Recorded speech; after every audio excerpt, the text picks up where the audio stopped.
Hi, I'm Bella from New York. Before I tell you my story, please like and subscribe. My aunt said my parents had an accident when I was a baby.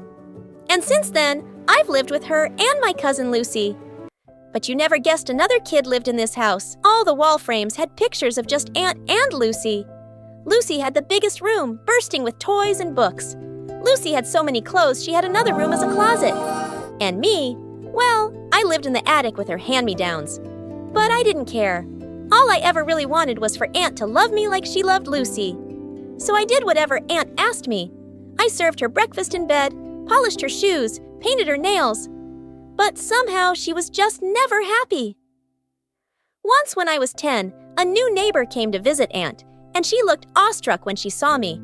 What a beautiful child. That gorgeous red hair and those adorable dimples. Adorable? They're just dents in her face. Stop smiling, Bella. You look like a moron. Go get us tea. I went to the kitchen, spat in Aunt's tea, and gave her the cup with a very serious face there. But soon after I turned 13, my whole life was transformed. One day at breakfast, Aunt was going through the mail when suddenly she spat out her cereal. Just then, I saw the letter she was reading. It had my name on it. Hey, what's that? But Aunt had already jumped off her chair and she threw the letter in the fireplace. Why'd you do that? It was mine. I saw my name. And who would write to you? You didn't see anything. As she stormed off, I couldn't help thinking, who would write to me? A few days later, the doorbell rang, and a postman was standing outside. Express delivery for Ms. Bella. Suddenly, a flying figure pushed me aside and attacked the postman. Oh my God, Aunt! I tried snatching the letter from her, but she was off with it like a bullet. What the freaking turtle? What was she hiding? I was dying to find out, but the letter stopped coming. But one evening when the bell rang, Aunt ran to open the door. And standing outside were two bodyguards with a wealthy-looking man. Can you explain what happened to the letters and plane tickets I sent for my daughter? Wait, what? Just then the man spotted me, and his eyes welled up. Oh my God, you must be Bella. You look exactly like your mother. I'm your dad, sweetie. Dad? You're my dad? Why didn't you come for me before? He tearfully explained that he and Mom had gotten divorced before I was born, and she told him never to get in touch. He found out just recently that Mom had an accident so long ago, and he tracked me down.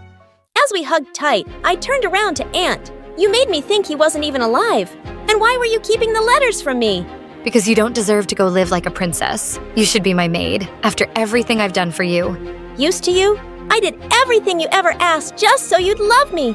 Did you ever love me at all? Even a little? No, how could I?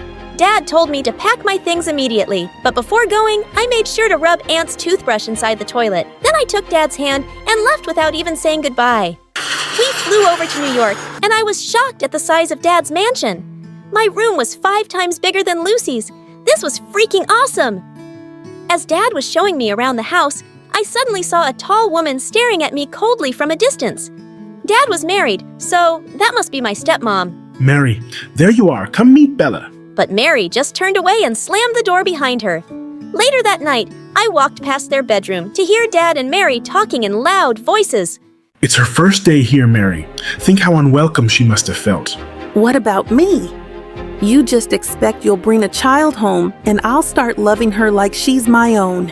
I crept away without hearing any more. Great! Another mom figure who already hated me. When I went down for breakfast the next morning, Dad greeted me with a smile, and so did Mary. Sorry, Bella. I wasn't feeling too well yesterday. I hope you slept well. Yeah, as if she cared. When I asked Dad for the orange juice, Mary quickly got up to pour it for me, and she dropped the whole jug in my lap. Oh my God, what are you doing? I'm so sorry, it just slipped from my hands. I know you don't want me here, but you don't have to be so petty. With that, I stormed off. Her whole innocent act was fake, and she proved me right soon enough. A few days later, I was walking over to the sofa in the living room when suddenly I tripped over something. I went flying straight into this weird statue. I stared at the wreck in horror. Mary leapt up angrily from her armchair. Oh my God! How could you be so clumsy? Do you know what that's worth? Just then, Dad burst into the room, and behind him were some guests. What happened? We heard a loud crash. Oh, honey. Bella broke the statue by accident, but thankfully she's not hurt. Dad looked really upset, but stayed silent. I couldn't stop myself, though. You were just shouting at me, but the minute Dad came in, you became an angel. What? No, I was just shocked. I didn't mean to shout. Stop acting, Mary. You just want me to look bad in front of Dad. I think you tripped me up with your leg. What? You little brat. How dare you? You must have tripped on the carpet. That's enough. In case you both forget we have guests, Bella, please go to your room. I walked off angrily and slammed my door shut. I didn't trust her one bit. Dad got me enrolled in school soon, and I felt nervous walking into the huge building. A few kids were looking at me, and I smiled. And suddenly, a bunch of boys were surrounding me. Oh my god, can you do that again? Do what? Smile, please. Smile again. I did, and all the boys just stared at me. What was wrong with my smile? Those dimples are so freaking cute. I could just look at them all day. Wow. These dents in my face, like boys like these. Just then, a girl pushed through the crowd. Get away from her, you morons. You're scaring her. Hi, I'm Nora, and I don't have a redhead in my group. You look nice and rich, so we're friends now, okay? Well, she wasn't really giving me a choice. I was part of her popular girls gang now. I loved my new school. But it started bothering me really soon that Nora could be rather mean to other kids. I tried to tell her a few times, but she always said she was only joking. But then, one day, I walked into the cafeteria and I saw her and her friends making fun of a kid on crutches. Hey, Limpy, what would happen if I took away one of your legs? And with that, she pulled away a crutch, and he landed hard on the ground. Nora, are you crazy? He's already hurt. Why are you bothering him? Oh, come on. We're just joking around. But it's not funny. You're just being a jerk bully. Hey, no one talks to me like that, Tomato Girl. She pounced on me and pinned me against the wall. I pushed her back, and she went crashing straight into the chemistry teacher walking by. He dropped all the bottles he was holding, and the vile smell of chemicals had everyone gagging and running out of there. And Nora and I got suspended for a week. Dad would be so disappointed. When I went down that evening to tell him, he wasn't in his study. But I found freaking Nora poking her nose through his things. She just picked up a pen and put it in her pocket. What are you doing in my house? Your house? You live here? Since when? You're interrogating me, you thief. Put that pen back right now or else. Or else? What does that even mean? I leapt at her, trying to reach her pocket as she fought back and screamed. Suddenly, we were pulled apart by Mary and another woman. This witch attacked me. She's the one who got me suspended too. Mom. Bella, Nora is my guest. Her mom and I are friends. What's going on here? I guess I just have better taste in friends than you. I brushed past her and stormed off. Of course, Mary was friends with awful people like herself. A few days later, Dad was away on a business trip, and someone quietly opened my door at midnight. To my surprise, it was Mary with a hand behind her back. What? What do you want? Your dad told me it's your birthday, and I just came to say, well, happy birthday. She stepped forward with a cake with candles on it. I never had a birthday cake before. I thanked her awkwardly, and she sat down on the bed. Bella, I think we got off on the wrong foot, and I'd really like to start over. Maybe we can get to know each other better. She looked really sincere, and I wondered if I'd judged her too quickly. Yeah, I think I'd like that, Mary. We started hanging out more, and I found myself actually liking her. She took me to lovely cafes, shows, and galleries around New York. She had the best taste in clothes, and shopping with her was so much fun. Soon after Dad returned, Mary threw me the most amazing birthday party ever. It was the best day of my life. A couple of months later, there was a dance in school, and I'd been asked out by this new boy who had all the girls drooling. That evening, I wore a gorgeous dress Mary had picked out for me. She'd even done my hair and makeup. I received so many compliments, and my date just couldn't keep his eyes off of me. We were slow dancing to a song when suddenly someone pulled the back of my dress really hard, and I heard the fabric rip. Oh my God. I turned around in horror to see Nora grinning and holding part of my dress. But everyone was staring at my back, at a long, ugly scar. Look, Marcus. Look at that disgusting thing on her back. It's like she's freaking Frankenstein. Suddenly, I leapt forward and slapped her hard. The only monster here, Nora, is you. I ran out in angry tears and got into my car. I didn't care if anyone knew about my stupid scar, but the only person who could have told Nora about it was Mary. She'd seen it when she was helping me try on a dress one day. I burst into the living room and started screaming. How could you be such a witch, Mary? You almost made me believe you cared about me. What? What are you talking about? What happened to your dress? Nora ripped my dress because you told her about this scar. Even Dad doesn't know. I only told you, and you thought it could be something you tell Nora to use against me. You're the most horrible person I know. You're even worse than my aunt. I hate you. As I cried furiously in my room, Dad came in and hugged me. Sweetheart, there must be some mistake. Mary wouldn't do this. She would. She did. No one else could. Don't defend her, Dad. So if Nora thought I was going to be embarrassed and hide, she was so wrong. I went back to school the next day, expecting weird looks and comments. But what happened left me shocked. The principal walked in during the first lesson and said, The entire class came to me this morning to complain about an incident at the dance yesterday. And there is no way that I will tolerate this kind of behavior in my school. Nora, you're expelled. As Nora stared at her in horror, the whole class erupted into cheers and applause. This totally made up for everything. When I got home that afternoon, I heard screams from the living room. It was Nora's mom. No one had been spying on Bella. Your stupid maid saw her scar one day and told us. And so what? My daughter played a harmless little prank, and now she deserves to be exposed, expelled, her entire future destroyed. All because of that stupid, disfigured, red-haired witch. Don't you dare talk like that about my daughter. And with that, Mary punched her. Get out of my house. You are not welcome here. However, as the butlers let her out and she went screaming, Mary suddenly saw me and I started to cry. I'm so sorry, Mary, for thinking it was you. I've had a hard time believing you could really care for me.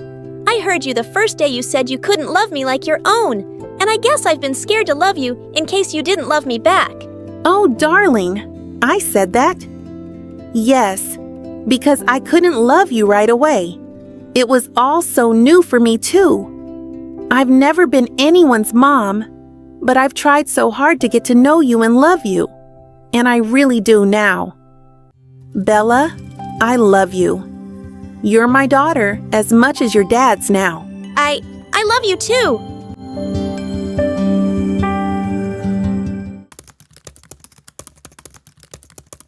Hi, I'm Freya from Ohio. Please like and subscribe.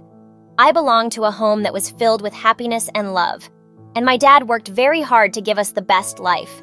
Once when I was 4, Dad spent an entire weekend building me a treehouse in our backyard. This is your special place. You can always come up here and look at the beautiful sky. Thank you, Daddy!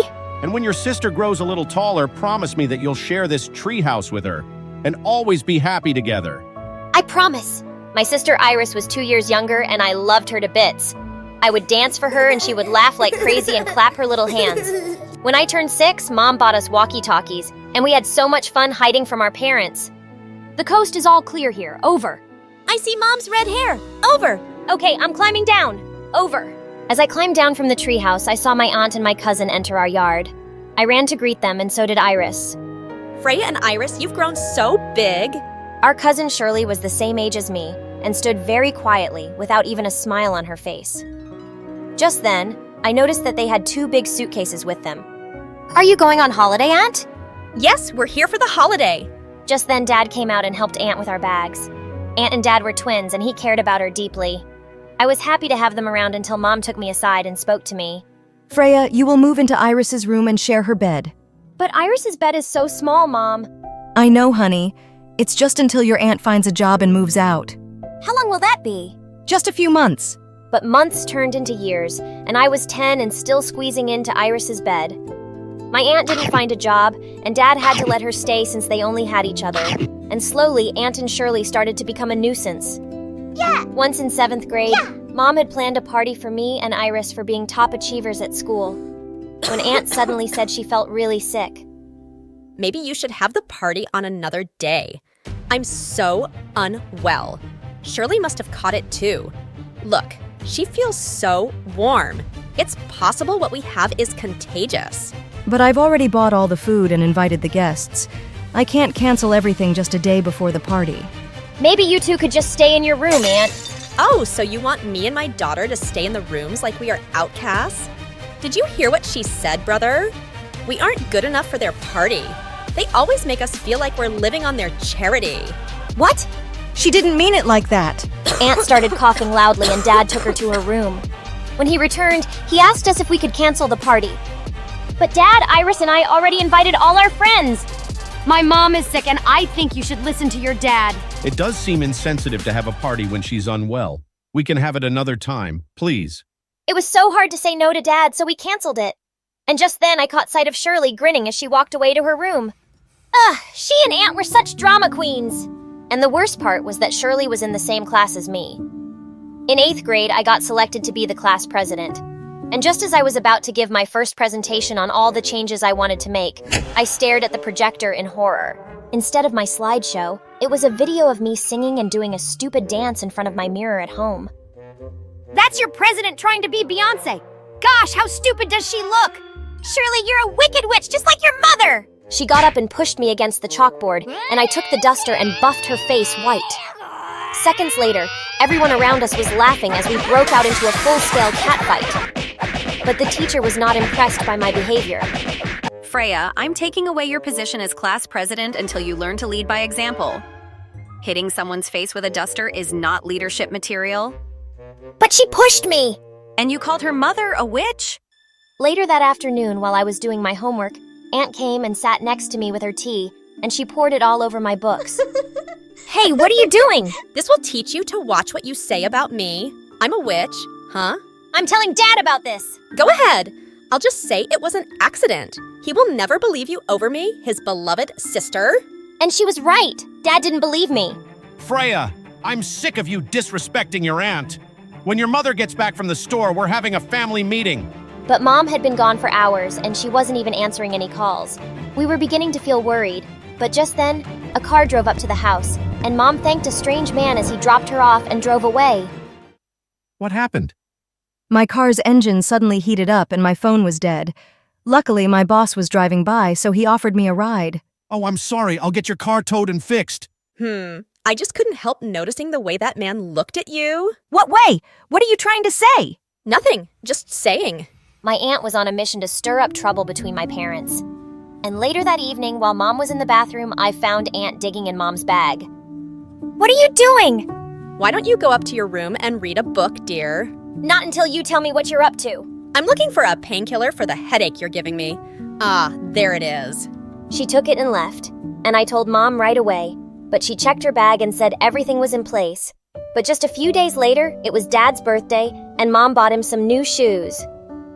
Oh, I was expecting a Rolex watch. Ha ha ha, really?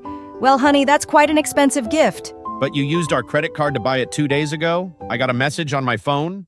What? No, I didn't. Mom and Dad got into an argument on his birthday, and then Aunt came along to make things worse. Oh, I think I know who your wife bought the watch for. It was for that same man who dropped you off last time. You know, her boss. And how would you know that? I'm my brother's sister, and I see everything that goes on around here. I won't let anyone betray him. I've had enough of this nonsense. Who do you believe, me or her? Dad believed Aunt. And that day, Mom packed her bags and took me and Iris with her. Mom rented out a small apartment, but things were not easy with Mom's small salary, and Dad only paid for our school fees. And soon after, things got even worse when Iris started to feel sick. When Mom took her to the doctor, we got the scariest news ever. Iris had a problem with her heart, and she needed a donor. Oh, Mom, why is this happening? I don't want anything to happen to Iris. And nothing will. We have to stay positive, honey. Iris had to stay at the hospital for a while. And one day, Dad came to visit with Aunt and Shirley. But when the adults weren't in the room, Shirley turned to Iris and said, Now because of you, your dad might lose our house. What are you saying? Don't listen to her, Iris. He's paying for your treatment, stupid. He can't afford the mortgage payments on the house. Thanks to you, we'll be homeless soon. It was never your house to begin with. Get out of Iris's room now.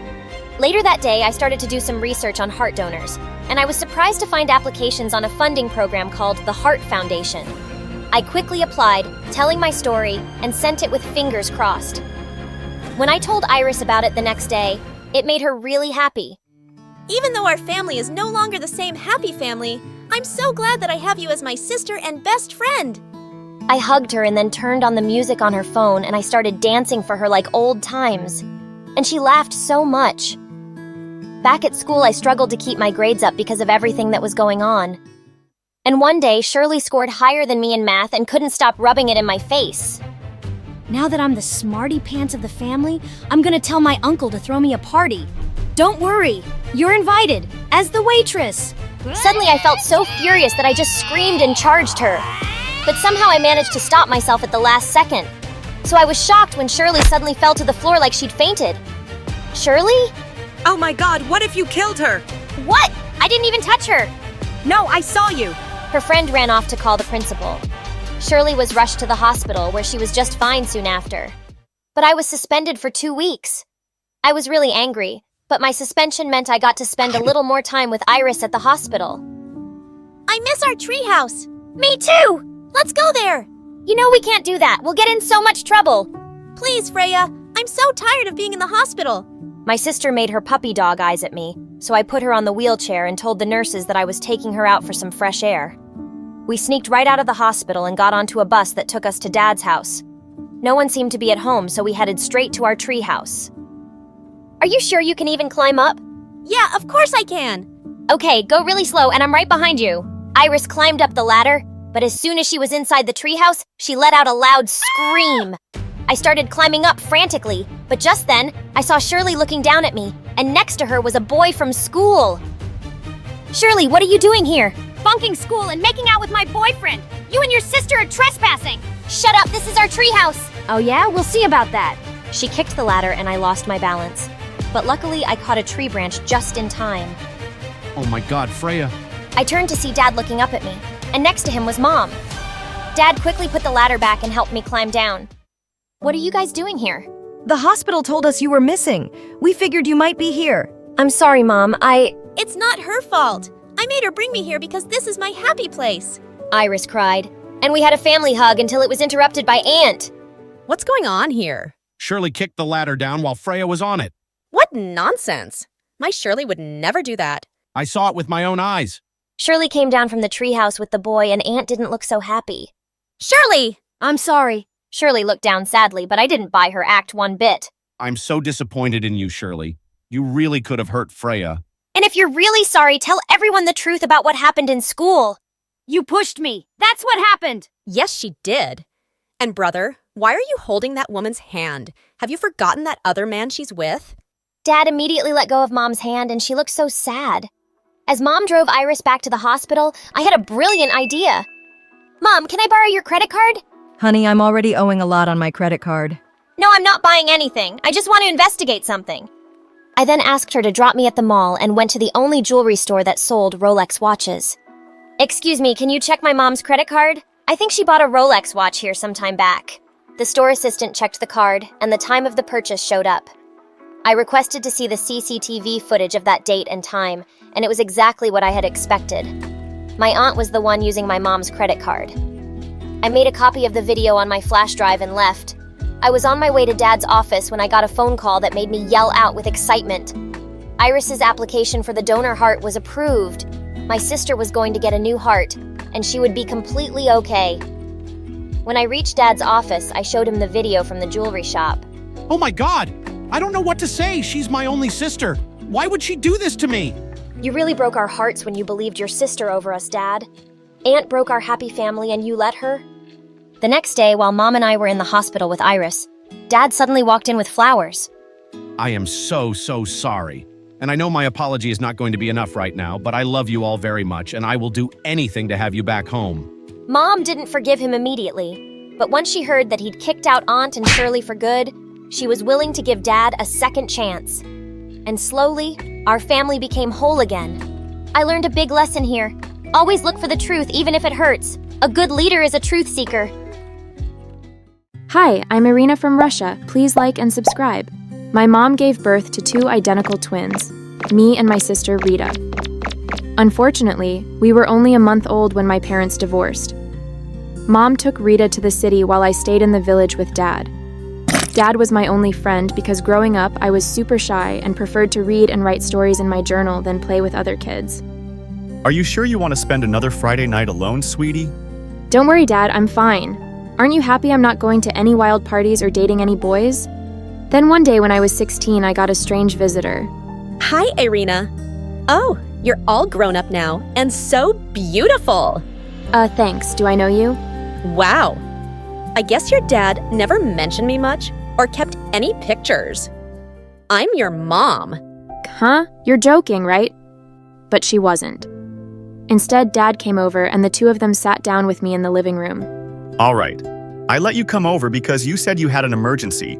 So what's going on? It's Irina's sister, Rita. She's a model and makes a lot of money, but she started struggling with mental illness and suddenly quit. Now, if she doesn't complete her contract, we'll be sued for a crazy amount of money. Irina has to fill in for her. No one will know. I may have to trim her bangs a bit, though. Wait, what? This is the emergency? What a stupid and twisted thing to ask your daughter that you haven't seen in 16 years. Get out of my house right now. They started arguing and I didn't know what to do, so I just slipped out of the room and tried to calm myself down. But Mom just wouldn't give up. And the next day she made me a crazy offer. Your father mentioned you write stories and that it's your dream to become a famous author. What if I told you I knew an agency that could publish your work and pay you a fortune? How could I say no to something like that? After that, I convinced Dad to do the modeling contract and finally he agreed. So I moved to the city where Mom and Rita lived in a mansion.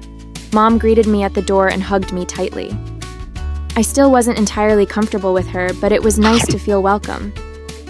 You'll meet Rita later today. She doesn't leave her bedroom. She even has dinner there.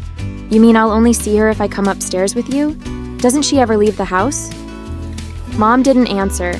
She just snapped her fingers and ordered some servants to get me settled in my room. God, this place was so different from what I was used to. And I was curious to meet my mysterious sister, too.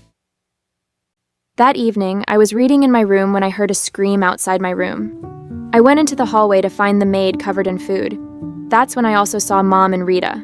I told her I wanted pizza for dinner, not these soggy vegetables. Of course, baby. Our mistake. But pizza's not good for you right now. We'll get you the tastiest salad ever. I'll give you a raise, all right? I can't have another servant quit because of her. You always do this. Mom, I don't want a salad. If I don't get a pizza right now, I'll take all of your gold jewelry and give it to the neighbor's dog to chew on and then throw up. Excuse me, but don't speak to your mom like that. And you certainly didn't need to throw food at your maid. This is my twin sister, Mom. She has a lot of nerve for a house guest. Also, we may look identical, but her skin is way more blotchy than mine. You should tell the photographer that beforehand. Geez, this girl was something else. I went off to bed after that, and Mom told me not to take Rita's behavior personally. I just want her to be happy and healthy.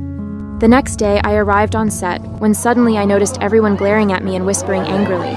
What was going on? Hey, why is everyone here giving me dirty looks? Did I do something wrong? Ugh, you're here? I thought you quit after you humiliated me in front of thousands of people. Also, you bullied every single person on set since you started working here, Rita. They were hoping they'd never see you again after you left. What? I bullied everybody here? And what did I do to you? I mean, I didn't take my meds this morning, so I forgot what happened. Can you remind me? Ugh, give me a break! Rita had apparently done a lot of horrible things because every person around me acted like I was some kind of monster. I called Mom and told her what had happened. You must have spoken with Vlad, Rita's coworker and ex-boyfriend. She dumped him publicly during an acceptance speech for an awards show and said some mean things. Just focus on your work, honey. He's not your problem. I knew Mom was right, so the next day, I ignored all the death stares and kept to myself.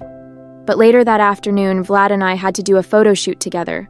The photographer was about to start when suddenly she started freaking out. I cannot work like this. Vlad, how much weight did you gain? The costume designers worked really hard and you. Ugh, forget it. I'm requesting a different model. What? Why? We've been rehearsing this for weeks and I haven't gained any weight. He really does look great. Maybe his suit just has to be tailored a bit. The photographer wouldn't listen, and Vlad stormed off with tears in his eyes. Vlad, don't listen to that photographer. You're in great shape. I don't get why she had to be such a jerk. Well, she wasn't totally wrong. I have put on a little weight. I'm surprised you didn't make fun of me about it. Have I made fun of your body in the past? You made fun of it in front of thousands of people. During your award speech, you said you were dumping me because I didn't have abs anymore. Wow. Well, I'd like to apologize for that. The truth is, I think you're really brave for doing a job like this. I hate having my picture taken. I mean, even though I'm a model. The point is, I'm sorry. Oh, okay. I really didn't expect an apology from you. We're still broken up, but thanks for that. After our talk, Vlad was nicer to me, which made my job a lot easier. One day, I headed to the den to watch some TV when I saw Rita sitting on the couch. What are you doing here? What do you mean? This is my house, isn't it? Yeah, but I thought you never came out of your room. I don't. But my room doesn't have a TV, and I like watching Luna videos on a big screen. You watch Luna Avatar too? They're my favorite YouTube channel. Their stories are what inspired me to become a writer. Yeah, I don't care. You can watch with me as long as you keep your mouth shut. I decided to take the opportunity to spend time with Rita. She obviously had some issues, and I was curious to know more about her. As we were watching videos, Rita's phone suddenly rang, and she looked annoyed. Why is Vlad calling me? My heart started racing as Rita answered the phone. Apparently, Vlad had called to ask her out to coffee. He said he's glad we're getting along better lately, and that I seem happier and healthier. Did you flirt with him or something? What? No, we're just friendly coworkers. Listen to me. At your job, you're not Irina. You're Rita. And Rita doesn't want you talking to Vlad at all. I still love him. You love him, and yet you dumped and publicly body-shamed him? Look, I'm not interested in your ex-boyfriend, but I'm allowed to be his friend. He's not your property, and he deserves to be around someone who doesn't mistreat him. I left before Rita could answer, and the next morning at work, I told Vlad I was sorry if I was rude to him on the phone and that I was happy to hang out. I really don't have time for your games, Rita. I'm not playing games, dude. Just whatever you do, don't call or text me on that number again. I got a new number. I convinced Vlad to let me buy him coffee, and as we were walking to a cafe, I saw a lady come up to us with a little girl behind her. I'm so sorry to bother you, but my daughter is a big fan, and I wanted to say hi. She's just a little shy. You don't have to feel shy. I'm just a normal girl at the end of the day, like you. Did your mom buy you this pretty scarf? Actually, I got it as a present from my agency. Do you want it? I think you'd look even better in it than I do. No, we can't possibly accept that from you.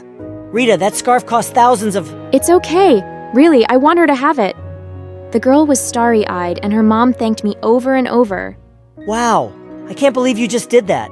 You've changed a lot during your vacation, haven't you? Are you in therapy now or something? I guess you could say that. Vlad insisted on buying me coffee instead of the other way around. And I even got some free pastries since the cashier was also a fan of Rita. I was living like royalty, pretending to be her. And my life as a model just kept getting better. I was getting huge business deals because everyone was amazed at how Rita had apparently made a comeback. But my success drove my sister totally wild. You're just living your perfect life, aren't you? Oh no, wait! You're living my life! The only reason I'm even here is because you sabotaged your career with your awful behavior. Rita just threw a pillow at my head and walked off. What a brat. As more time passed, I also started hanging out with Vlad, and we became really close. But I was always hesitant to tell him about my real identity. One night, he walked me home, and when we arrived in front of the house, he took my hand, and I felt my knees go weak. I had such a lovely day with you. You seem a lot happier and healthier lately. Or maybe I'm just seeing a different side of you. Suddenly, he leaned in to kiss me, and I found myself pulling away. Vlad, I'm sorry, but I can't kiss you. What do you mean? I want to give us a second chance. 'Cause you're the new you. I know. But things with me are more complicated than they look. I have to go, I'm sorry. I quickly snuck inside the house, but when I closed the door, I saw Rita leaning against the wall, and she looked enraged. I saw you two from my bedroom window. Irina, I told you to stay away from Vlad. I know we haven't grown up together, but you're still my sister, and sisters don't steal each other's boyfriends. I'm not stealing anything from you. He tried to kiss me, and I refused. But if you still love him, you should reach out and apologize. Do you think I haven't done that? He won't take me back, Irina. I know it doesn't look like it, but I am trying to work on myself and become a better person. Hurting Vlad was the biggest regret of my life. I didn't know how to respond to that. And as I lay in bed, I felt torn about what to do. I did have feelings for Vlad, and Rita had been horrible to him, but I still didn't want to hurt her. So the next day at work, I told Vlad I only wanted to be friends. But why? Is there something you're not telling me? It's just that. Suddenly, I saw something that made me forget what I wanted to say. The director was putting an envelope next to my purse, and it had my name on it. I left Vlad right away to see what it was. Excuse me, what's in this bag? The menu for your new diet. What do you mean I have to drop some weight? That's ridiculous. We've given you this diet many times, and you are fine. So, can you do your job and follow this diet, or are you going to go crazy and have a mental breakdown again? I felt like the ground beneath me had collapsed. This was how the agency had treated Rita when she was here. No wonder she'd been struggling. I had to see her right away. I went home and knocked on Rita's door, but there was no answer. Then suddenly, I smelled something weird coming from underneath the floor. So I opened the door and my heart dropped. Rita's entire bedroom was covered with dirty plates, and there was food under her bed that she'd snuck in from the kitchen. At that second, Rita's bathroom door opened. Oh my god, get out! This is a total invasion of privacy! Rita, what is all this? The director gave me the diet menu today, and she said she's always given it to you whenever you put on weight. But now I think you have an eating disorder. My eating disorder led to my breakdown. I thought it was a harmless diet, but they kept telling me that I was still too heavy. So I started starving myself. But I'd get hungry and stuff my face, and the pressure to look perfect got to me. And then I projected my own insecurities onto Vlad. Irina, I was never jealous of you. I just didn't want you to suffer like I did. Oh my god, I had no idea. I am so sorry. But it doesn't excuse my behavior. It's turned me into a monster. I hugged Rita tight and let her cry for a while. And after that, we went straight to the agency to take care of business. But when we arrived, Mom was there, and when she saw Rita, she freaked. What is she doing here? Irina, I came here to help you sign a contract for a new business deal. We could get into huge trouble if someone sees you two together. Forget it, Mom. I'm not filling in for Rita anymore. I'm done. You care more about money than you do your daughter's health and well-being. This agency totally mistreated Rita and the other models. And if I stay any longer, I'll go down the same dark path she did. Oh, Irina, don't be overly dramatic. Rita's breakdown had nothing to do with the agency. Rita was about to answer when we heard footsteps behind us. And when we turned around, it was Vlad. I hadn't spoken to him since the other day. His eyes got huge as he stared at Rita and me. Rita, you have a twin? Actually, I'm not Rita. My name is Irina, and I've been secretly filling in for Rita since last month.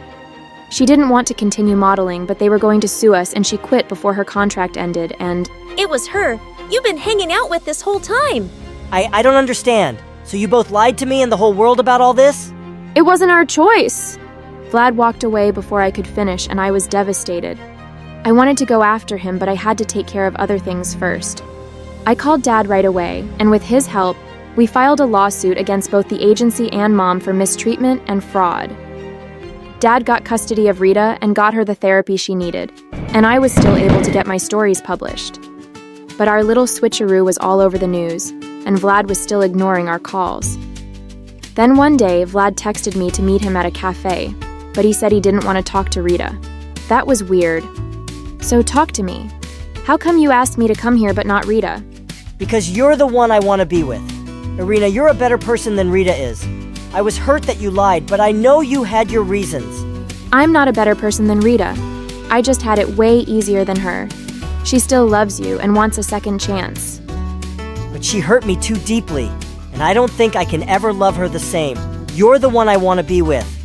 My heart raced as Vlad took my hands and I stared into his deep, dark eyes.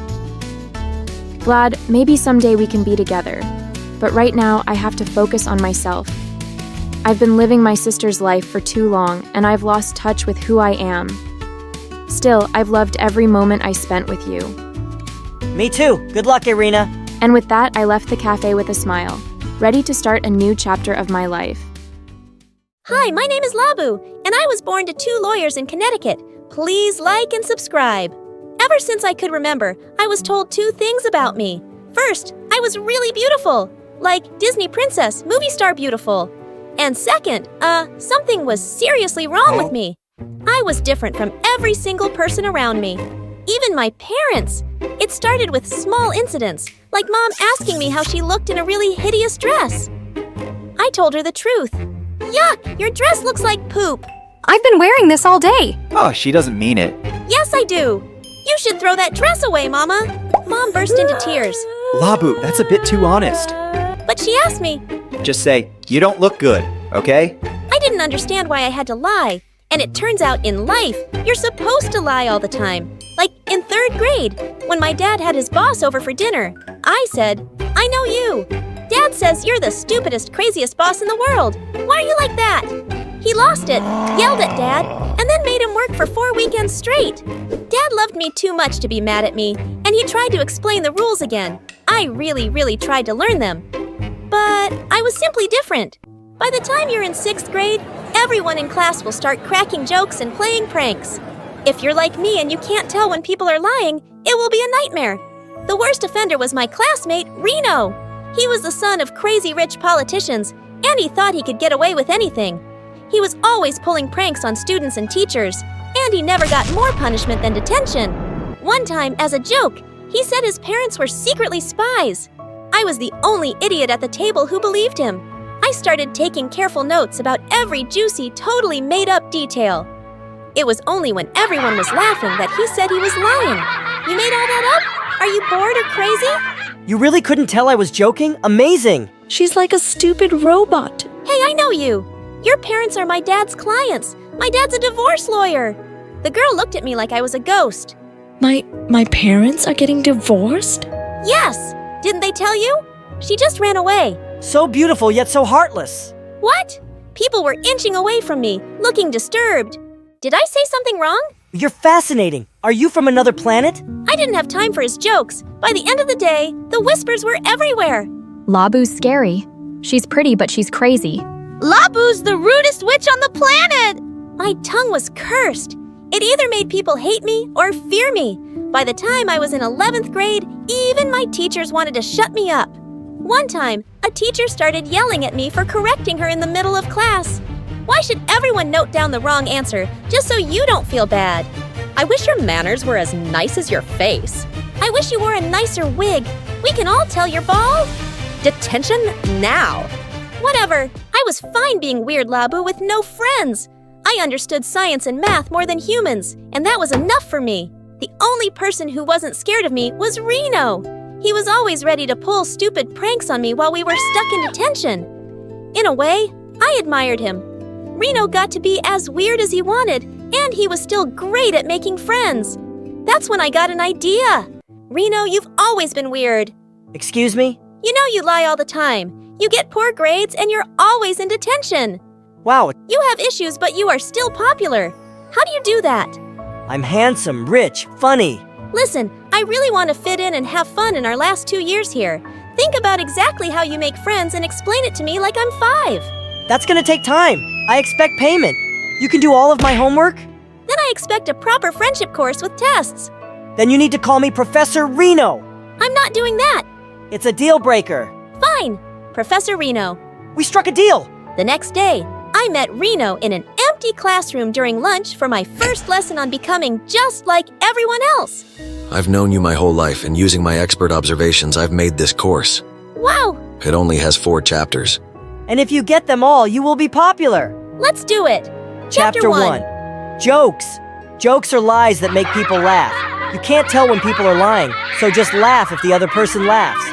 What if they're laughing at me? Then look like you don't even care. Trust me. We made a list of all the jokes I could use on people, and I practiced them on him for hours. It was hard to get the right tone. There was a new girl in my class, Stacy, and she hadn't heard any of the rumors about me yet. She was the perfect target for my new powers. I sat with her at lunch and rattled off joke after joke till she fell off her chair laughing. Wow, Labu, you're gorgeous and funny. I'm having a sleepover tonight. You want to come? Oh my God, my first sleepover. I was so excited, I literally rushed to tell Reno. It's working already. Time for Lesson 2, Chapter 2, Casual Chats. Here is a list of acceptable topics you can talk about at a sleepover. What can't I talk about? Nothing heavy, no depressing news, and no global warming. It bums people out. But it's important. I agree. I'm just telling you how to get along with them. Fine. I tried to make use of the list at the sleepover, but it was hard. A few times I slipped up and said things that got me weird looks. I didn't even know why. So I just stayed quiet unless someone asked me a question. And I laughed when everyone laughed. Surprisingly, it worked. Stacy asked me to come for another sleepover. The next day, she went with me everywhere in school. When I saw Reno, I gave him a hug. I made friends. You're the best teacher ever. Thank you, Reno. Professor Reno! Oh, come on. Chapter 3. Similar interests. On Reno's instruction, I had to do things Stacy liked with her. She was a huge gossip, and even though it made me feel weird, it made her wildly popular in school. She lived at the mall, which was noisy and overwhelming to me. Still, I went with her and made friends with lots of other girls in my class. Then she dragged me from store to store trying on clothes till I was exhausted. But hey, everyone thought I looked stunning in my new outfits. I slept for 13 hours to recover from that day. And then Stacy dropped a bombshell on me. She wanted to set me up on a date. He's in chemistry with me. He's super cute. In return, you can set me up with Reno. He's your friend, right? Yeah, he is. Well, he's totally hot and really popular. So I'll go out with him. Can you ask him for me? I said yes and hung up. I was gonna go on my first date ever. I was panicking. I found Reno after school that day and pulled him into an empty classroom. We need an emergency lesson. Stacy set me up on a date. Really? You want to go? Yes, but I'm not ready for this. We never practice dates. You want to practice a date with me? I need quick tips. Other than jokes, casual talk, and similar interests. What can I use? It's a date, so there's touching. Where? Just the arm or the hand or... Like this? Yes. You could give him a hug at the end of the date. Don't pat his head. What else? You could kiss him. There was a long pause, and he just stared at me. He wasn't gonna say anything else. Okay, well, thanks for the tips. I patted his head and walked off. I turned right before the door and asked him if he'd go out with Stacy. Are you serious? Yeah, she's cute. Fine, whatever. Stacy was over the moon for her date. She was gonna have no trouble. She was fun, pretty, and sociable. I, on the other hand, was a nervous wreck. When I met her friend James, he said, "Wow, you're the prettiest girl ever."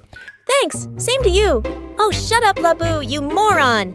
I just stayed quiet and touched his hand like a robot. It seemed to be working until Reno's Lamborghini pulled up in front of the restaurant. He walked with Stacy on his arm. What? You guys are on your date here? I told you where we're going. I forgot. Well, the more the merrier. They joined our table. Honestly, I was less nervous now that Reno was here, but that changed the second, third, and fourth time he just happened to crash my date. One time, we were all at a swimming pool together, and Reno was acting so weird. He kept competing with James over who got to share the swimming float with me, while Stacy was just glaring at both of them. What in the world was going on? On our next double date, the tension exploded. Stacy got a perfect hit on the piñata, and when she tried to kiss Reno, he dodged her. She hit the floor right on her face. Oh my god, what is wrong with you? You scared me. It's our 5th date and you're dodging my kiss. That's because he likes Labu. What? He's been hanging around you like a freaking shield. Labu, is this true? No, it's not. Tell them, Reno. Reno just stared at us. Why wasn't he saying anything? That's when his phone started ringing, and he ran to one side to answer it. He came back looking really freaked out. There's an emergency, I gotta go. Bye. Sure, just make an excuse and leave. Ugh, jerk. Stacy was so furious, she was gonna melt. I was worried. I'd never seen Reno look so scared. I called him many times, but he didn't pick up. He didn't even respond to my messages. When he wasn't in school the next day, I knew I had to go see him. That weekend, I went to Reno's mansion for the very first time. It was huge. I pretended he had a school emergency so his butler would let me in. I could hear crazy shouting from the house. I looked up to see Reno's parents arguing like there was no tomorrow. I only had to listen for a minute to know what happened. Reno's dad had been cheating with several different women, and now his parents were in a full-on battle. I tried to creep out of there, but Reno's dad spotted me. Who is this? How did you get into the house? I'm sorry, sir. I'm a friend of Reno's. Labu, you can't be here. Your parents are getting a divorce. Is this why you're not coming to school? Yes, but you can't tell anyone. I'm sorry. Your dad's a cheating jerk. Excuse me. You don't know anything. I literally heard you say cheated. So you're a jerk. Get this girl out of my house. I raced out of there before he really lost it. Reno was actually laughing. No one's ever talked to him like that. You're amazing. Thank you. I think I'm in love with you. My heart skipped a beat. What? It's a joke. Oh, good one. I left feeling really confused. Was he really joking? I shook the idiotic thoughts away. I was just happy he was okay. It would take Reno another week to get back to school. I was so excited to see him for our last lesson. But the night before, there was a knock on my door. I saw him standing outside, and he looked mad. Who did you tell about my parents? What? Did you see the news? He barged into my house and turned on the TV. His parents' faces were on the news with the headline, "The biggest cheating scandal in local government." No! There's a sea of cameras outside my house. Who did you tell, Labu? I'm sorry, Reno. I told Stacy. You what? You were missing for days, and she was hysterical. I had to tell her. She promised she'd keep it a secret. Do you not understand people at all? Do you notice anything around you? Your girlfriend was sobbing on my shoulder, begging to know what happened to you. We haven't even kissed. I don't even like her. Do I have to spell every single thing out for you? Yes, you do. This is who I am. This is what it takes to be friends with me. Reno stormed out of the house, and I couldn't hold back my tears. I'd done it again. It was my own fault for thinking I could ever understand all the rules. No matter how many classes I took, Reno didn't come back to school. When I saw Stacy, I grabbed her by the collar. Did you sell Reno out? Yes, the news channel gave me a nice price for the story. What is your problem? Reno is a player just like his dad. And you were acting like my friend while flirting with him the whole time. I wasn't. It was obvious. You think you can steal him from me just because you're pretty? You're delusional, and you might have ruined Reno's life. Good, he deserves it. I slapped Stacy across the face. I can't believe I tried so hard to be your friend. You're pathetic. I locked myself up at home. Thankfully, my parents let me take a few days off school to sit in guilt. Guilt for betraying Reno, for trusting Stacy, for being born a stupid, clueless dummy. This was the saddest I'd ever been. My parents decided to take me to a therapist. When I first learned that I had social communication disorder, I was scared. I wanted to get out of this. But once I met other fun, amazing people with my condition, I didn't feel so alone anymore. When I came back to school after my break, I had new energy and confidence. To my shock, I heard that Stacy was gone. When Reno's dad found out she leaked his scandal, he got her expelled from the school. Ha, karma! I searched for Reno all day, but I couldn't find him. Was he still skipping school? Then suddenly, it hit me. I found the closest teacher and said, "I'm gonna bunk all my classes today." What? Classes are boring and YouTube is God. Well, there's no YouTube in detention. The moment I entered the room and saw Reno's adorable face, I jumped on him. Reno! Labu, you're back! No hugging in detention? Sit far apart. Far. We had to sit 3 seats away, but Reno still told me how things were at home. His dad had moved out, but they were doing better than before now. I told him all about my break. I am so sorry about everything, Reno. I know you must hate me, and I deserve it. I betrayed your trust. I don't hate you. You didn't do it on purpose. Still, I ruined everything. My dad ruined everything. You just told the truth. It's not your fault. Everyone else lies. So you're not mad at me? Not after I yelled at you for something you can't control. I'm sorry about that. Can we be friends again? I miss you so much. What do you miss about me? Your stupid pranks, your jokes, your smile. And I like myself better when I'm with you. Suddenly, Reno crossed the space between us and kissed me. Oh my God, want to go out with me? Yes! Good! He kissed me again, and our teacher screamed, "No kissing in detention." Hello everyone, I'm Sarah. Please like and subscribe to the channel. And the following will be the story of my orphanage. I was brought up in an orphanage. Our nuns found me on their doorstep one night, wrapped in a soft blanket and wearing a gold pendant shaped like the sun. The nuns were never able to find out anything about my family, or maybe they never even tried. But I heard all kinds of theories about my past. Maybe I'm some princess stolen by evil witch and sent you because she was jealous of my beauty. Or maybe you stole me and you kidnapped me because of the magical powers of my hair, just like Rapunzel, to touch my hair all lot, you know. Yes, to pick life. Then trust me, this mousy nest on your head has no magical powers. Maybe I'm from another planet. Like struck from behind. My parents dropped me at the orphanage because I wasn't safe on my planet. This necklace has to mean something. They probably have superpowers. Not 'cause I can stare directly at the furs. I went half blind, trying to prove that I could. Ultimate thought I was a bit of a weirdo, and I guess I was. I never really felt like I belonged there. The only person I was close to was Anna, one of the janitors. She was the sweetest lady, who'd always paid extra attention to me since I was little, and we had a special bond. One day when I was 10, I was going on about a news theory regarding my parents over breakfast when this kid named Brett found oatmeal in my face. Can you just shut up for once? We don't care where you came from. You're nobody special. I'm special to someone out there. It's why they gave me this precious necklace, dummy. But suddenly, Brett lunged at me and pulled at the necklace, breaking the chain and sending the pendants flying across the floor. I stood frozen in shock, then fury took over, and I hiked on him. Brett was rescued by some nuns soon enough, while Anna pulled me away to her room, where I sobbed over my broken necklace. A champ fix the chain, sweetie. But how about I put the pendant in this thread so you can still wear it? Amanda, do you think I'm special? Everyone's special in their own way, Sarah. But it's just another way of saying no one is. Well, I guess it's true in my case. My parents wouldn't have left me here if I was special. Or maybe they loved you so much that they gave you up because they wanted you to have a better life than the one they could give you. Also, you're special to me. Anna's words made me feel better, and something in my head shifted that day. If my parents wanted me to have a good life, I needed to get adopted by a nice family living in a nice house. They wouldn't want me spending my life here, but my attempts to get adopted didn't go well.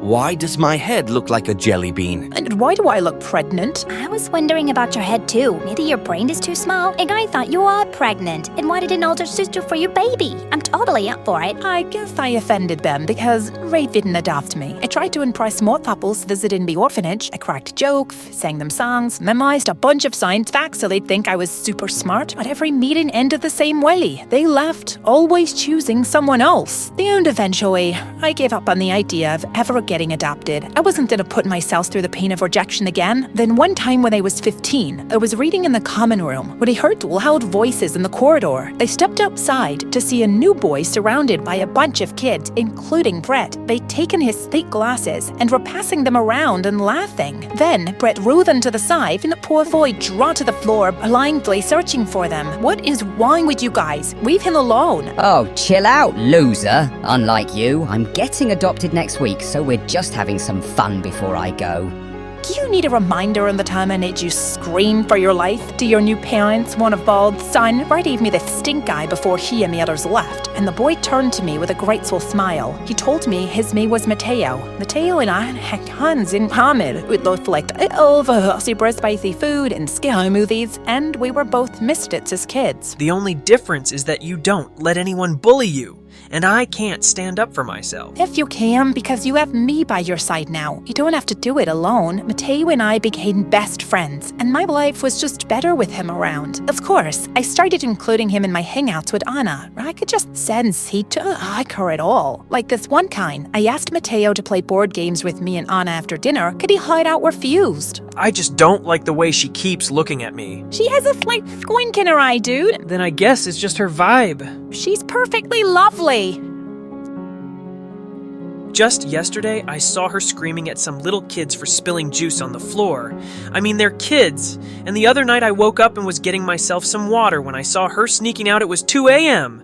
Trust me, there's something shady about that woman. It's her job to keep the floors clean, and those kids can be brats. And Anna, if an adult, she doesn't have a curfew. Stop being so weird about her. But Mateo refused to hang out with Anna, and if she ever came to check up on me, Mateo would just wheeze. Of course, it didn't escape Anna's notice. I don't understand why Mateo feels so uncomfortable around me. He's just an introvert. Just give him time. He'll warm up to you. Are you sure? I don't want you losing the only friend you have because of me. Mateo had totally misunderstood Anna, and I was hoping I could knock some sense into him soon. But a few days later, I was summoned to the warden's office. I walked in and saw Mateo there with a young couple, and then he came running to me excitedly. She's the girl I've been telling you about. She's been so amazing to me since I came here.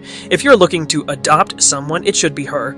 not me. Mateo, or you? But Mateo just shushy and went on singing my praises as the couple smiled, then turned to the warden and told her they wanted to adopt us both. And I don't believe for years I was finally adopted, and Mateo was gonna be my brother. Anna was thrilled for me too, and we spent the whole week packing. But on the last day, I was told that I wasn't getting adopted. Only Mateo was. What? Why? They didn't give me a reason. But for now, you'll stay here. And Mateo, your new parents will pick you up soon, so you guys can say your goodbyes. The warden walked away, and I broke down in tears. I don't understand. What changed? I know you don't want to hear it, but I think Anna is behind this. Mateo mentioned that a few days earlier, the couple's lawyer had come by the orphanage to drop some paperwork, and he had spotted Anna talking to him. She said something about you having bipolar disorder and being a troublemaker. What? You heard her say this exactly? Well, not exactly, but I'm good with lip reading, and that's pretty much what she said. Are you kidding me, Mateo?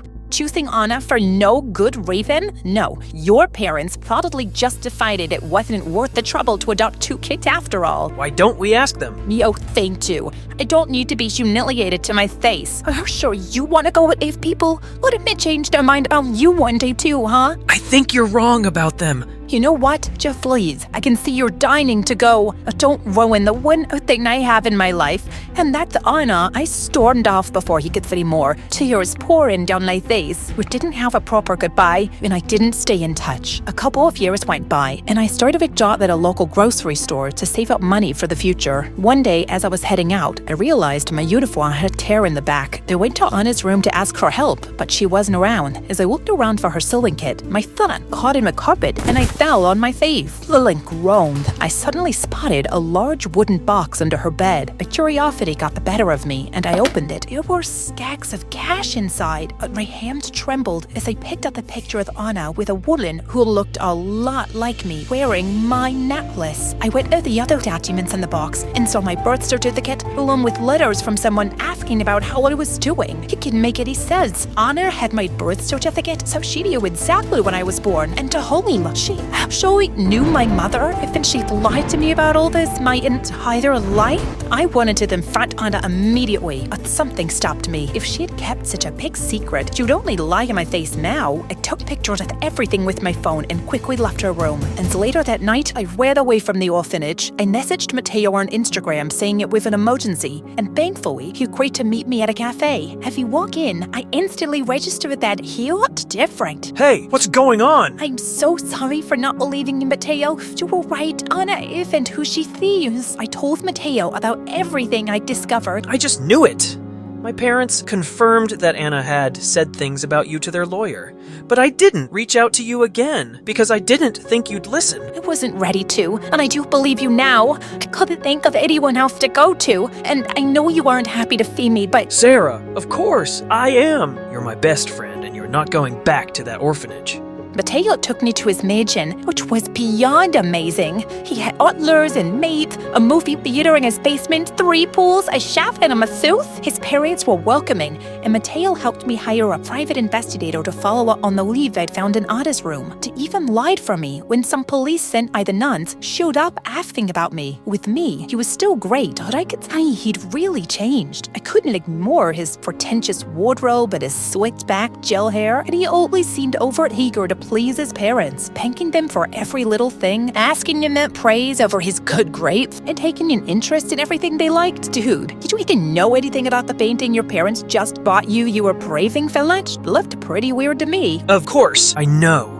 I researched the artist and all his works, and it's not weird, it's genius. Takes a refined eye to appreciate art. His condescending comment annoyed me, but I brushed it off. The painting was a good period, and soon after, Mateo invited me to one of his school parties. He'd even picked out a dress for me, which looked expensive. He introduced me to his friends, each richer than the next. They all bragged about their money and their cars, and made me jokes about other kids in school. Then halfway through the party, a girl passing us by suddenly tripped, throwing her soda all over Mateo's shoes. Oh my god, are you blind? These are limited edition Nikes. Oh, sorry. Meh.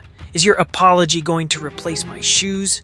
I would insist that you get me new ones, but I'll let you off the hook just because I know your dad's monthly salary wouldn't even cover it. Am I right? It is from flat. Something inside me snapped. Furiously, when did you become such a jerk? Have you forgotten your humble beginnings? Have you forgotten what it's like to be bullied? Matato's face turned red as he tried to laugh it off, and he dragged me to the side. What do you think you're doing? Who had you turned into, man? It's just an act, Sarah. That's how everyone in my circle talks, and acts don't make a big deal out of nothing. And the least you can do is not embarrass me in front of my friends, especially after everything I'm doing for you. Wow, I don't even know what to say, except that I'll be out of your hair very soon. And with that, I just walked out of the party. I was so angry, I kept walking without thinking. After a while, I realized I had no idea where I was. While I was hopefully waiting for a cab to turn up, I suddenly heard something behind me. But the second I turned around, a masked figure grabbed me, then put a cloth on my face. And as I was dragged into the van, I'd look out. When I finally came around, I found myself on a chair, and I was somewhere familiar. Then I realized it was the horse shed at the orphanage. And minutes later, Anna appeared in front of me. Anna, how did you get here? What's going on? Please, Sarah, you need to calm down. Calm down? You don't get to tell me that after lying to me my whole life. Tell me the truth about everything in that wooden box under your bed. Anna started crying and then revealed the whole truth to me. She told me how my parents were millionaires who had met a boating accident when I was just a baby. As their only daughter, Al was the sole heir of the massive fortune, business, and properties, which I would have full control over when I turned 18. Your dad's younger brother was put in charge of you and your finances till you turned 18, and he would get a portion too, but he got greedy. He knew that in case something happened to you, the entire property would get transferred to the next of kin, which was him. That's why he asked me to move you to this orphanage on the other end of the country, then claimed you'd passed away due to some illness and stated the document, and he's then paying me to look over you in the orphanage, making sure you didn't leave and start poking into your past. So, caring about me was all an act? You were just doing it for money? And why do you have a picture with my mom? I do care about you, but I had to do it. My life is difficult. I've needed this money to take care of my own family. Also, I have that picture because your mom and I were friends a long time ago, but then we had a huge falling out, so you haven't just been a lousy friend to me, but also my mom? You're despicable, and I'd rather you or my uncle get away with death. I can't let you go. If your uncle found out, he'd kill me. I tried running out of there, but Anna was too fast and strong for me. I'd almost given up biting her off when the door burst open and Mateo walked in with the police. Ida let go of me and tried to make a dash of it, but she was caught anyway and taken away. Who did you even find me? When you left the party, I followed you soon after I figured you wouldn't know the way back, and I was looking for you when I saw you get kidnapped. I immediately called the police and told them the car's number, and they tracked it down. That lets quick thinking. Listen, Sarah, I'm really sorry. I know I've been such a jerk lately. I think what you said in the orphanage really stuck with me. What if my parents changed my mind about me too? I've been so afraid of losing them in my new life that I've been trying a little too hard to fit into this new world. But I hardly recognize myself anymore. It takes courage to accept your mistakes, and I'm glad you could do it. So, friend again? Mark me always. Oh, also, I won't be crashing at your place for too long. Apparently, I have an uncle to track down and a fortune to inherit. I journey to you next week. I'll go home. I'll tell you all about it. The ghost was approaching the girl with a terrifying smile. Hi friends, I'm Sarah. Please like and subscribe. Today I'm going to tell you another story that happened at Avatar World School. It was a normal school day.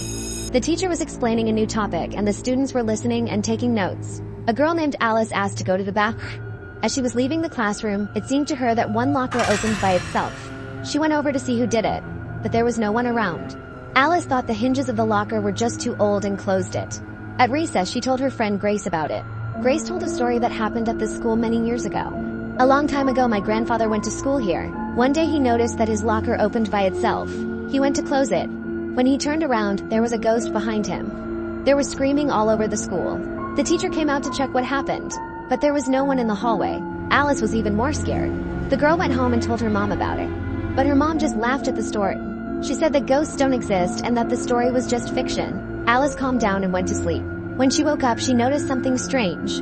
The closet door next to her bed was open. She was very frightened and immediately ran to her mom. When she and her mom came back to the room, The closet was closed. Mom thought that the girl herself opened it and closed it to play a trick on her.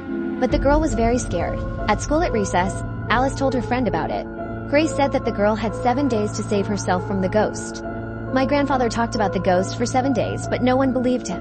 And on the 7th day he disappeared. Alice cried. "Grace, what do I do?" said the girl. But Grace said there was only one way to escape the ghost. And Alice would only have one chance to escape the ghost. "What do I have to do?" the girl asked her friend. Grace told the story. A long time ago, there were mystical books in a drawer that opened by itself. Everyone who ever touched that book turned into ghosts 7 days after touching it. And one of those ghosts was doomed to be forever trapped in the very locker where Grace's grandfather and then Alice kept their stuff. The ghost wants to get out of the locker, but the only way to do that is to lock someone else in it. Alice was even more scared. Grace said that to get rid of the ghost, you have to find this book and burn it. But only one person knows where it is. Alice decided she had to find him by any means necessary. When she got home, she begged her mum to let her not go to school tomorrow. But her mum got angry and refused. She went to bed very scared for tomorrow. She dreamed that she was alone at school at night. And only the same ghost was standing at the other end of the corridor. He started to come closer and closer to her. "What do you want from me?" shouted the girl. "You'll find out tomorrow," replied the ghost. There were screams throughout the school. In the morning, the girl went to school. She tried to be in the company of someone at all times so the ghost couldn't get to her. The lesson started and Alice went to the classroom like all the students. It was a very boring maths lesson. One of her classmates had to go to the toilet. Alice was very scared for him, because a ghost could be in the corridor. But the classmate calmly went back to the classroom after a few minutes. The girl calmed down and continued listening to the teacher. But the lesson was so boring that she fell asleep. She dreamed that she was alone in the corridor again. The ghost laughing said, "Well, we meet again." Alice tried to run away, but the ghost blocked her way. He said she couldn't escape him and he would follow her everywhere. "Wake up and we'll meet you again," the ghost said and vanished. Alice woke up and cried. She realized that she had fallen asleep in class and was all alone in the school. To get out of here, she needs to get out of the main school, which is further away than that locker. Alice thought long and hard about how to do this, so the ghost couldn't get to her. The only idea that came to her mind was to stay in the classroom until the teacher and her classmates arrived in the morning. Suddenly, strange noises started coming from the corridor. The ghost wanted the girl to go out of the classroom into the corridor. But Alice was not going to do that. She sat in the classroom until the last moment and waited for her classmates and teacher. And then the morning came. The teacher entered the classroom and asked in surprise, "Alice, what are you doing here?" Alice said that she had fallen asleep here and was alone. And at night, a ghost was waiting for her in the corridor. The teacher laughed at her story and said that Alice was just making it up. But the girl assured that the ghost was waiting for her in the corridor and haunted her all the time. "Where do you think the ghost is now?" asked the teacher. And suddenly the ghost was in her place. Something terrible has happened. The ghost was approaching the girl with a terrifying smile. It turned out that the ghost could take the form of other people. The next day, the real teacher and classmates came to school. They were very frightened when they saw Alice's briefcase and hat scattered on the floor. The teacher called the police, and when they arrived, the police started questioning everyone who might know what happened to Alice. The first thing they did was go to the girl's house to ask her mom if anything strange had happened to her daughter recently. The mom cried and told the police that the girl kept talking about a ghost that was haunting her. The policemen were surprised. "Are you sure she means a real ghost?" asked one policeman. Suddenly, Grace ran into the house. She told the policeman a story about her grandfather. Both policemen were very frightened when they heard the story. Noah and Oliver knew Grace's grandfather, William. They were in the same class and were good friends. The day their friend Noah and Oliver went missing from school. All because their friends missed the bus and had to walk to school. When Noah and Oliver got to school, they were told what had happened. The policeman said, "Your friend Oliver disappeared without a trace this morning." The friends were confused. They searched the whole school but couldn't find their friend. The police officers asked Alice and Grace's mom to stay at home for their safety and left the house. Grace tried to calm down her friend's mom, but she failed, and the girl went home. Grace couldn't sleep for a long time. She blamed herself for Alice's disappearance. But still the girl fell asleep. She had a dream. Grace met her friend at the box of cursed books. She looked happy and beckoned Grace to approach her. But when she approached, Alice's eyes turned white and she screamed at her friend, blaming her for everything. Grace woke up. She was scared, and it was night outside the window. She went to wash her face when she saw Alice in the mirror and screamed. In a second she was gone. After standing for a few more minutes, Grace decided to get over her fear and go to the school to burn all the damn books. The main entrance to the school was open. Grace felt fear again, but she wasn't going to give up. As she entered the corridor, she heard strange noises, but saw no one. Suddenly, the police ran out of the office. They were all scared of each other. Noah and Oliver are angry because they asked the girl to stay home. I can't forgive myself for missing Alice. I dream about her, replied Grace. Oliver was about to grab the girl to send her home, but Grace ran to the principal's office and closed the door behind her. Open the door, Grace. There's nothing in here anyway. We've searched the whole corridor and the office, said the police. The girl didn't understand, but the books should be in the corridor. She started looking around the room and discovered old books. They all had numbers on them and each one meant a certain person. Grace was shocked. Suddenly the headmaster appeared on a chair. He laughed very loudly. What are you doing here? Grace asked nervously. I am the principal of this school. I can be here anytime, replied the man. You have some cursed books on your shelf, shouted Grace. The principal laughed loudly once more and slowly walked towards the girl. Thanks to them, I've been the principal of this school for 1,000 years. All these souls help me stay alive, the headmaster calmly told the girl. Grace couldn't say anything because of the fear that gripped her. The principal was getting closer and closer to her, faster and faster. Grace cried and screamed in hopes of help. Suddenly, Noah and Oliver, hearing the girl's screams, kick the door in. The principal disappears at the same second. The girl tells them everything. The policemen put on gloves and pick up the books. They almost left the office, but there were ghosts in the corridor. They didn't know what to do. But Grace noticed a strange golden pointer on the principal's desk. The girl picked it up and all the ghosts disappeared from the corridor at her command. Noah and Oliver couldn't believe their eyes. They went to Alice's house where they were met by her mom and burned all the books in the fireplace. In the next room, they heard strange noises. Alice came back and was in her room. Everything was fine now. The next day, the teacher told her that the principal was missing and now she would take over. Grace questioned Alice for a long time about her life in the ghost's body. But the girl didn't remember anything at all. Only emotions, anger and despair.